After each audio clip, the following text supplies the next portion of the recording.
Hello, everyone. Thank you so much for joining me. My name is Tiffany VanWinkoop, and I'm here to present my paper, Ritual, Geographies and Ceremonial Time, the Book of Ceremonies as a Blueprint for Political Action. In light of the ongoing discussion concerning political agency in the medieval Roman Empire that we call Byzantium, my paper explores the ways in which the ritualized ceremonies found in the Book of Ceremonies may have been utilized in the 11th century as a conduit for political dialogue between the emperor and people in Constantinople. This paper will focus on the urban rebellion against Michael V Caliphates in April of 1042 on the Sunday following Easter, a day which served as a transitional point between the highly celebrated Easter ceremonial and a number of secular Constantinopolitan festivals. While we have three historical accounts of what occurred during this rebellion, namely Michael Solos, Michael Italiates, and Ioannis Skalitzis, my paper will be framed through the, albeit tricky lens, of the 10th century Book of Ceremonies, compiled during the reign of Constantine VII Porphyrogenitos.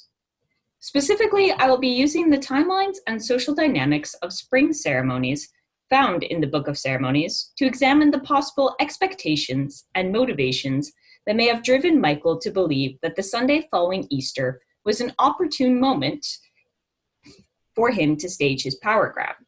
It is my aim to present a plausible interpretation of the logical steps that Michael may have followed in the Easter ceremonial to gain political favor, and how he may have been hoping to use secular ceremonies following Easter as a means of consolidating his newly held power, projecting a united image of sole rule. If one agrees, as is my position, that the people were active stakeholders in Constantinopolitan politics and could legitimize the actions of an emperor, then one cannot understate the importance of prescribed spaces and times where an emperor could interact with his subjects. While some emperors, such as Justinian or Theophilus, were known to be accessible to the people, an audience with the reigning monarch was typically limited to administrative and ceremonial business alone. Thus, the ceremonies recorded within the Book of Ceremonies should be reconsidered as moments not just where the emperor imposes his will upon his subjects, but where Constantinopolitans expected and were entitled to moments of political dialogue. By means of a city's ceremonial calendar, the emperor was advertising opportunities for the people to interact with him, in addition to opportunities for him to push his own agenda. With ceremonies, political agency, and dialogue in mind, my paper considers how Michael may have taken advantage of the prescribed Easter ceremonial to gain power and stabilize his new rule in April and May of 1042. Michael reigned for about 4 months, from December 1041 to April 1042, approximately 100 years after the Book of Ceremonies was compiled. Thus, before we view the events of 1042 through the template of the Book of Ceremonies, we should address some caveats. First, one may assume that the ceremonies would have, inevitably, changed and evolved from the time of the writing of Constantine's ceremonial compendium. For example, we will shortly mention some ceremonial performances which occurred in areas in the palace that existed in the time of writing in the 10th century, but would have been demolished before Michael's reign in the 11th. A second complementary caveat is that there is considerable scholarly debate on whether ceremonies were ever performed in the way prescribed by the Book of Ceremonies. Both of these caveats speak to the same concern. We cannot know to what extent Michael consciously considered his present-day ceremonies in his power grab. It is not my intent, then, to reconstruct his power grab in its entirety. Rather, I aim to show how these ceremonies provide a template for thinking about the impact of the city's ceremonial calendar on politics.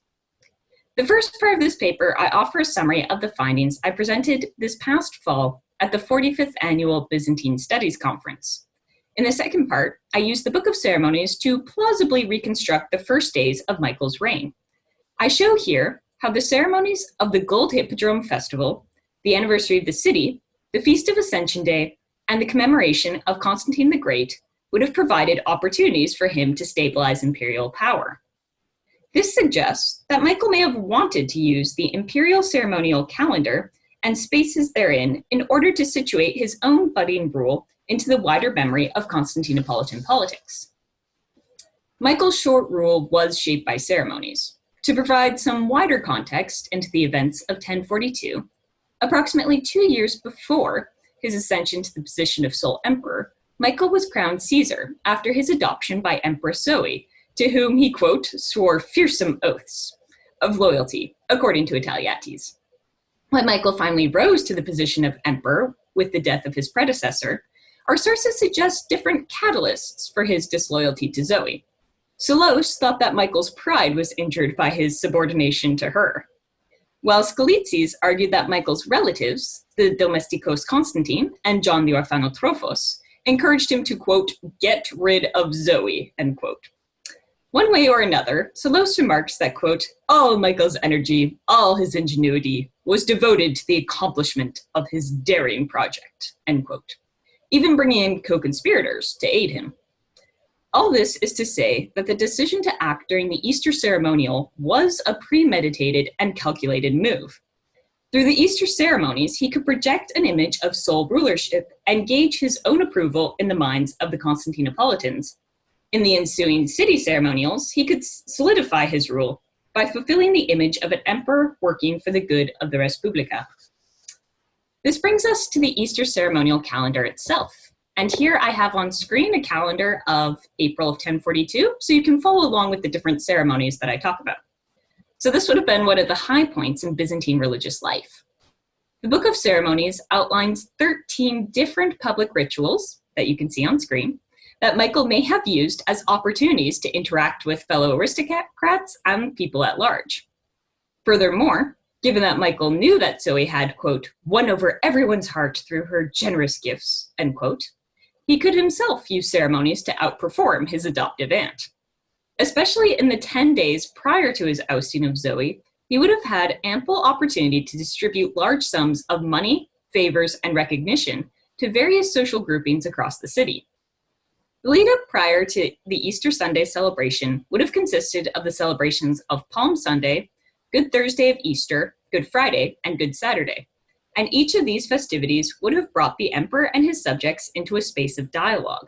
On the eve of Palm Sunday, the members of the Senate would receive branches and flowers from the hands of the emperor, with the other holders of high office receiving a silver cross each. On Palm Sunday itself, Michael could have followed up with these small interactions as the common people, senatorial and military ranks, and religious stakeholders would have had an audience with him in the throne room. Each would have attended and performed obeisance before the emperor, kissing his hand and handing him a silver cross. He could then have further strengthened the relationship initiated through these small interactions during the banquet, which was to bring the ceremonial events of the day to an end. Here he would feast with a chosen number of individuals from his banquet list. The emperor could have projected himself as philanthropic during the lead up to Easter as well, when the Book of Ceremonies had him distributing wealth across the city. On Great Thursday, he would mount his horse and attend the homes of the aged, distributing wealth there. This was the first of many processions during the Easter ceremonial calendar, and it would have cast him as a servant of the people, generous and prone to acts of philanthropy. On the same day, he would have given the military and civilian notables and the rest who attended divine liturgy with him, quote, 2 apples each and 1 cinnamon stick, end quote. This would have provided Michael the opportunity to follow up with the members of the elite that he had met only 4 days prior for Palm Sunday. A similar ceremony would have unfolded the next day, Good Friday, as he visited the homes of the aged and distributed money to the elderly and the lepers. The most ostentatious display of gold giving would have occurred on Easter Saturday, when a 100-pound gift of gold would have been moved from the palace to Hagia Sophia, past the regularly held receptions of the chariot racing factions. The final display of wealth would have been on Easter Sunday, with the distribution of purses of gold to the members of the church inside Hagia Sophia. The following week, Renewal Week, would have been one of feasts and pageantry for Michael.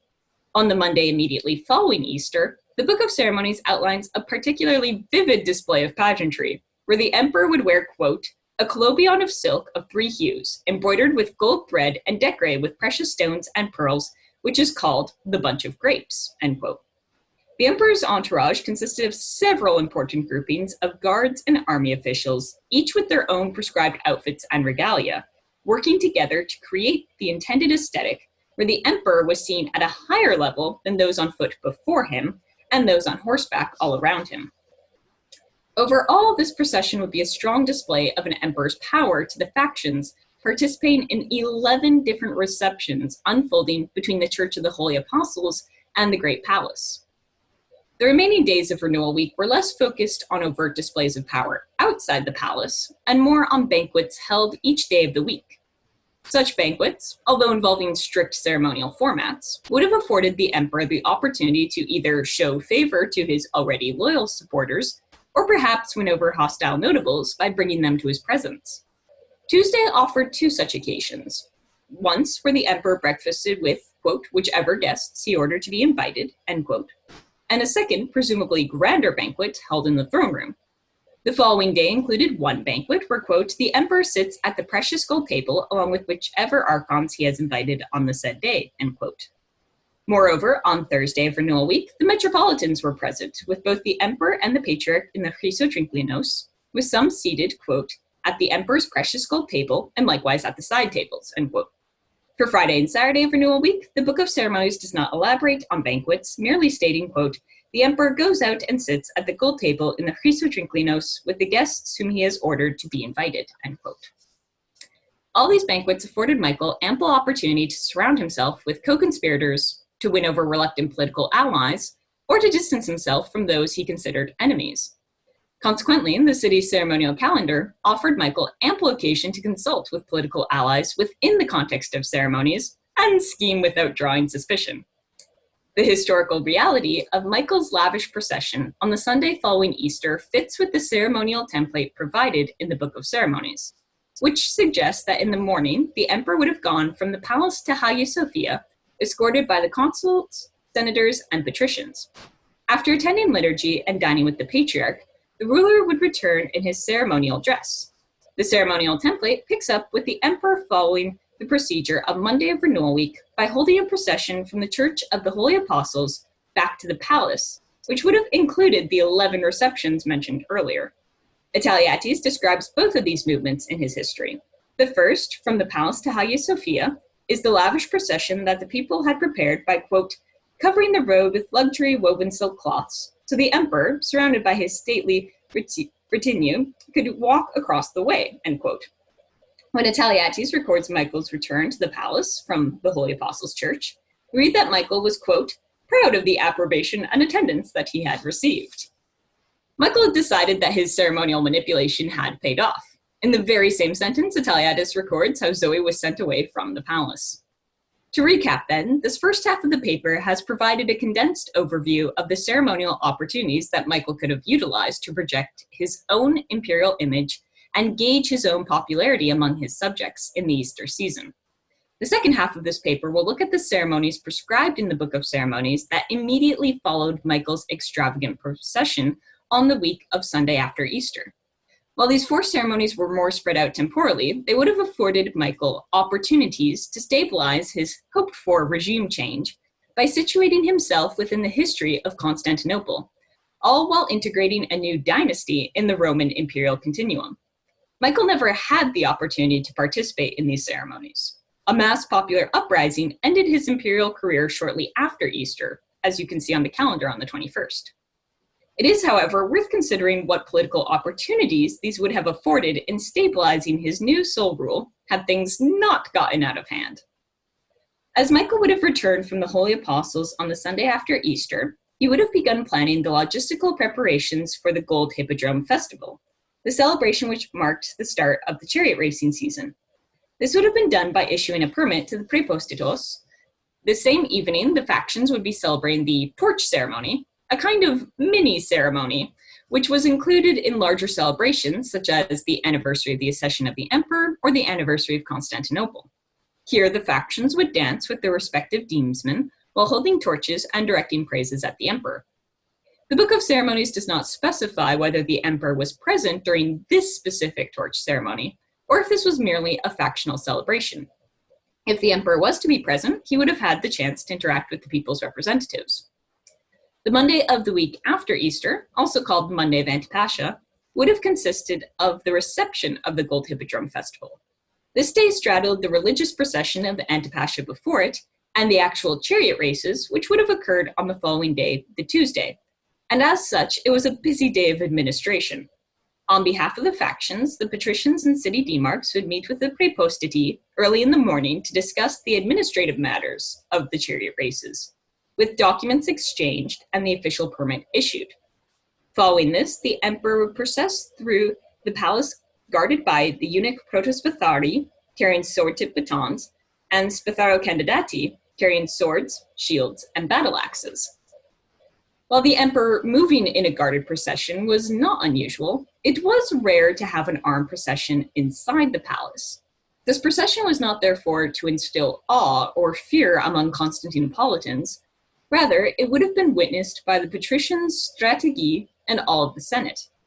Given that it would have occurred on the morning following Michael's ousting of Zoe, it would have provided Michael a moment, albeit brief, to face the Senate following his actions, and perhaps assert his power over these notables before addressing the people fully. Furthermore, at the end of the ceremonial template for this day, one reads that, quote, the emperor, if he wishes, makes appointments to ranks, making promotions from ex-eparchs up to patricians, end quote.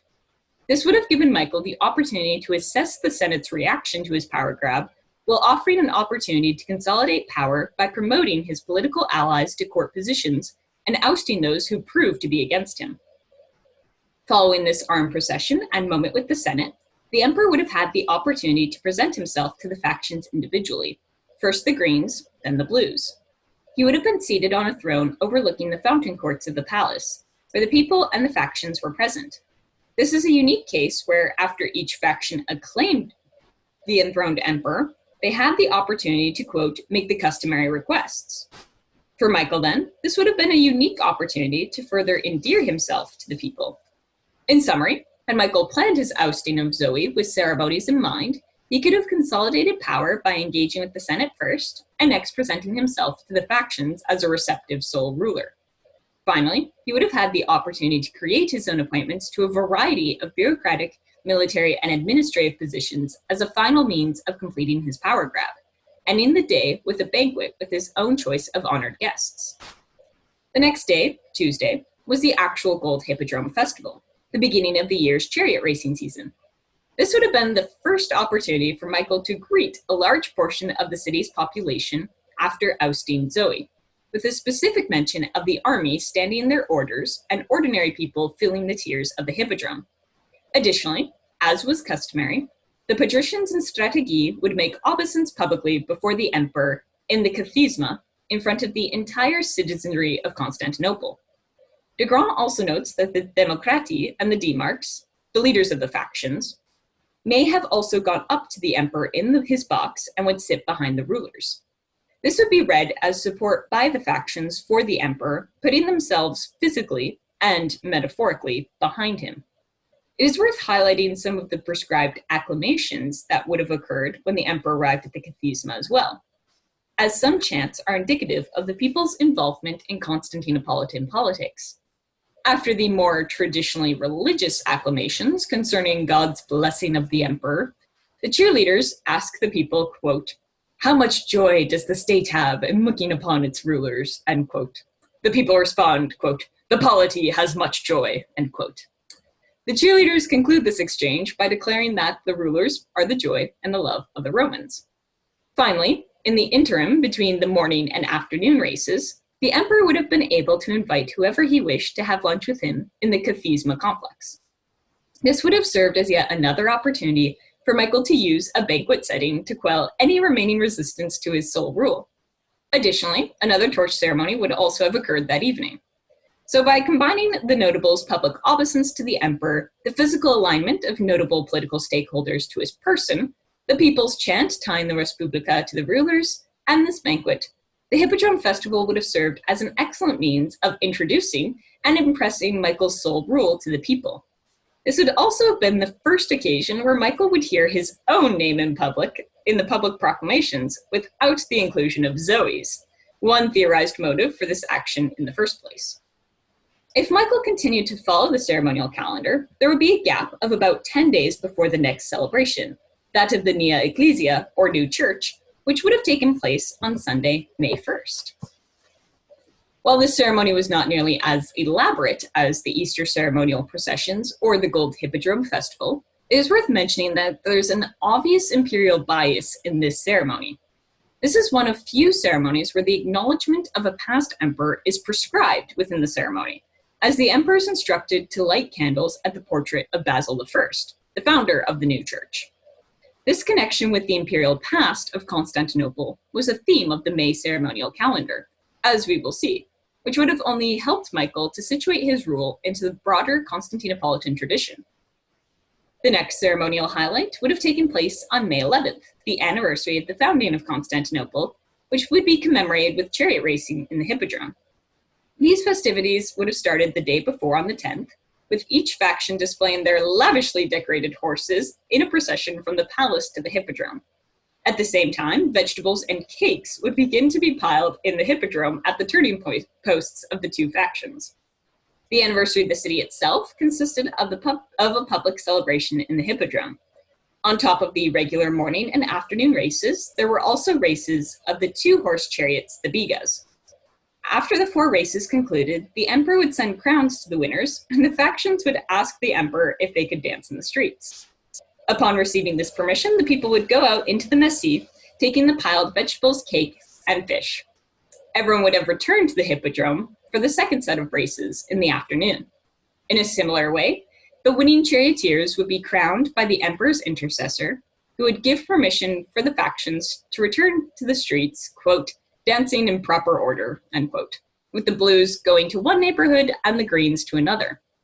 For Michael, this celebration would have provided an excellent opportunity to prove to the factions, who had petitioned him a little over 3 weeks prior, that he was a capable sole ruler, able to host, arguably, the most lavish secular festival in Constantinopolitan urban life, and economically capable of providing the cakes, vegetables, and fish needed to feed the city's populace.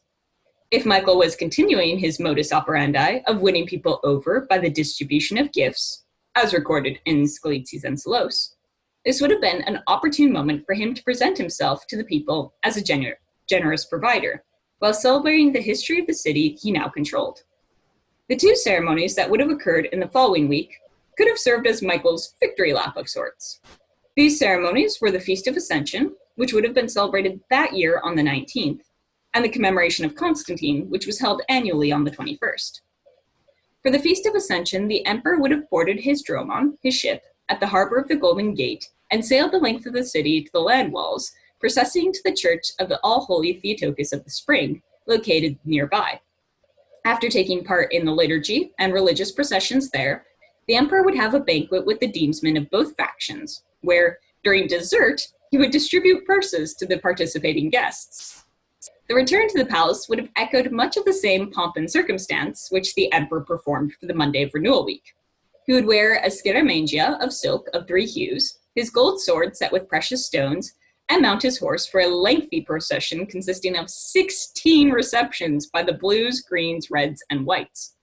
In many ways, this replication of his triumphant Easter procession would evoke his ascent to power, reinforcing an image of generosity and pomp. Finally, Michael would have had the opportunity to cement his sole rule and echo the day of his power grab by returning to the Church of the Holy Apostles to celebrate the annual commemoration of Constantine the Great. Early in the morning, the emperor would have mounted his horse and processed to the church, where he would pay his respects to the mausoleum of Constantine and the tombs of Leo VI, Saint Theophano, Basil the Orthodox, and Constantine the Great. By retracing his steps of the Sunday following Easter to honor the prominent Orthodox figures for Constantinople, Constantine paramount among them, Michael would have completed his rags to riches tale, gone from a completely obscure and insignificant ancestry to honoring the founder of the Eastern Roman state, Constantine himself, now as a sole emperor. It is easy to dismiss Michael's failed coup attempt against Zoe as a misreading of popular opinion on the part of Michael. This, however, may be too quick a judgment. If Michael did indeed follow the ceremonial blueprint outlined in the Book of Ceremonies, it would have been logical, indeed imperative, to subvert imperial authority during the Easter season. Not only would the festivities and large crowds in the capital easily hide any suspicious co-conspirators, the ceremonies leading to the Sunday after Easter would have provided ample space and time for political dialogue to occur between Michael and his subjects. Through magnificent processions, the distribution of gifts, and personalized invitations to specific feasts. With the festivities of the Gold Hippodrome Festival, the anniversary of the city, Ascension Day, and the commemoration of Constantine, Michael would have solidified his position in Constantinople. By staging his coup attempt on the cusp of the city's religious and secular ceremonial, he may have hoped to take advantage of ceremonial prescriptions, not as ritualized behaviors, but as spaces utilized and weaponized by political animals. Alas, Michael misread his popularity and was ultimately toppled by a politically active people. In the words of Italiates, may his, Michael's, quote, dismal tale be remembered by posterity, and may it set upon a better path anyone who intends to be ungrateful to his benefactors. Thank you so much. That is the end of my paper.